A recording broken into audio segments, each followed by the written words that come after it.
सरकार, आरएसएस सरकार, आरएसएस सरकार, बीजेपी, बीजेपी। 4 साल में हमने वादे और झूठ के सिवा कुछ नहीं। कांग्रेस के बनाए हुए प्रोजेक्टों को नए कपड़े पहनाए और कहा कि ये हमारे, वो चाहे आधार कार्ड हो, चाहे स्वच्छ भारत हो, ऐसी सारी स्कीमें तो कांग्रेस के वक्त में बनी। इन्होंने क्या पॉलिसी अपनी इख्तियार की? किसानों के विरोध। आते आते ही मोदी जी का आने से पहले वादा कि 15 लाख रुपए हर किसी के अकाउंट में जाएंगे, बाद में कहा ये जुमलाबाजी है।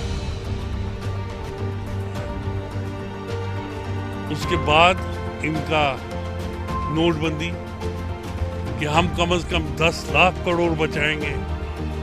उल्टा हुआ कि एक पैसा भी ब्लैक मनी के तौर पे इनके पास नहीं आया। इन्होंने इंस्टीट्यूशंस का बुरा हाल कर दिया। ये हद हो गई कि सब इंस्टीट्यूशंस में तो इन्होंने दखल अंदाजी शुरू की थी, मगर सुप्रीम कोर्ट के जज भी एहतजाज पे आ गए, वो भी आवाम के सामने आ गए। ये हद ये है कि कोई भी इंस्टीट्यूशन सीबीआई से लेके सुप्रीम कोर्ट तक बचा नहीं। इन्होंने फिरकादाराना जो हम आहंगी, जो सेकुलरिज्म हिंदुस्तान में था, उसकी धज्जियां खुद कहा सबका साथ सबका विकास, मगर अपने मिनिस्टरों को कहा कि अलग बोलिए। यानी हर चीज में इन्होंने अवाम से धोखा दिया। और यहां तक इसमें मैं शामिल करूंगा यहाँ की पीडीपी सरकार को। उन्होंने वोट मांगते हुए कहा कि मोदी सरकार को बाहर रखना है, बीजेपी को बाहर रखना है, आरएसएस को बाहर रखना है। बाद में वो भी इनके साथ मिल गए, क्योंकि इनका हिस्सा है इसलिए कहते हैं। गोबल्स ने कहा है कि झूठ अगर 100 बार बोला जाए, गोबल्स हिटलर का प्रोपेगेंडा मिनिस्टर था,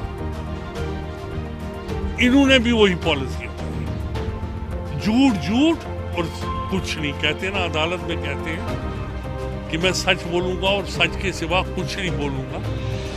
और हमारी जो केंद्र सरकार है, बीजेपी की सरकार है, वो कहती है मैं झूठ बोलूंगा और झूठ के सिवा कुछ नहीं बोलूंगा। लोगों से धोखा, हर चीज में झूठ। और हाँ, एक अयार लोगों को महसूस कर सकता है, एक मदारी भी करता है जब वो ये डुगडुगी बजाता है। तो अयारी से हुक्मरानी हो रही है, इसे हुक्मरानी नहीं कहते। जो बोलते हैं उस पर अमल करें, वही हम कह रहे हैं।